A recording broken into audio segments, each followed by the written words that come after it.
دوسری آیت مبارکہ کے اندر اللہ رب العزت نے ارشاد فرمایا یا ایھا الذین آمنوا اتقوا اللہ وکونوا مع الصادقین،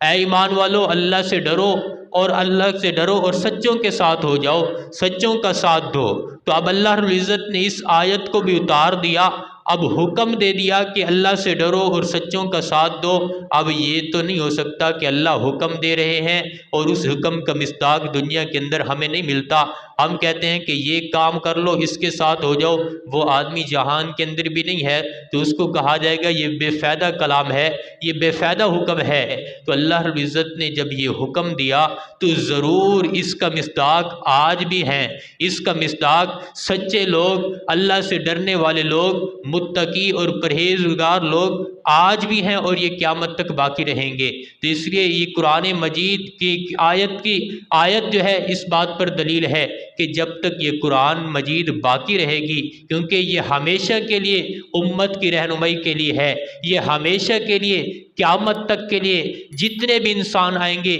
سب کی رہنمائی کے لیے اللہ رب العزت نے اس قرآن مجید کو اتارا ہے۔ تو جب تک یہ آیات رہیں گی قرآن مجید کے اندر تو ان آیات کا مصداق بھی قیامت تک رہیں گے، ان آیات کا مصداق جو طبقہ ہے وہ بھی قیامت تک رہے گا۔ دوسری ایک روایت کے اندر نبی کریم صلی اللہ علیہ وسلم نے ارشاد فرمایا قیامت تک ایک جماعت روئے زمین پر ایسی رہے گی، ایک جماعت روئے زمین پر اللہ کی کائنات کے اندر ایسی رہے گی کہ جو حق بات کہے گی حق پر ہوگی،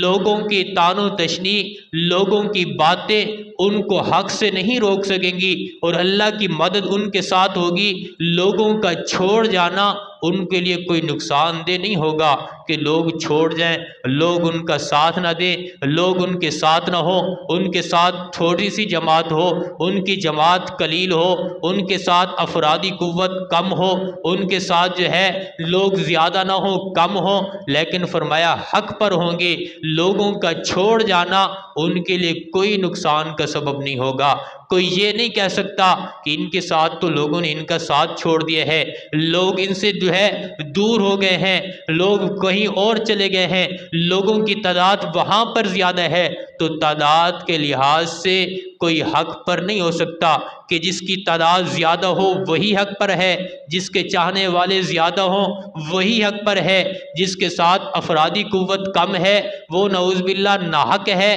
ایسا ہرگز نہیں ہو سکتا۔ اگر یہی بات ہے تو کیا ہم جو ہے پوری اسلام کی تاریخ اٹھا کے دیکھ لے، پوری اسلام کی تاریخ کے اندر آپ کو ملے گا کہ جو حق والوں کی جماعت تھی وہ کم تھی، کم من فئۃ قلیلۃ غلبت فئۃ کثیرۃ باذن اللہ، کتنی اللہ کی چھوٹی سی چھوٹی جماعتیں ہیں، غلبت فئۃ کثیرۃ باذن اللہ، جو اللہ کے حکم سے جو ہے بہت بڑی کثیر تعداد کے جماعت پر غالب آ گئے، جس کے اندر افرادی قوت زیادہ تھی، جن کے ساتھ اسلحہ زیادہ تھا، جن کے ساتھ لوگ زیادہ تھے، لیکن حق والی جماعت جو تعداد کے لحاظ سے بھی تھوڑی تھی، ساز و سامان کے لحاظ سے بھی تھوڑی تھی، لیکن اللہ کی مدد اور اللہ کی نصرت ان کے ساتھ تھی۔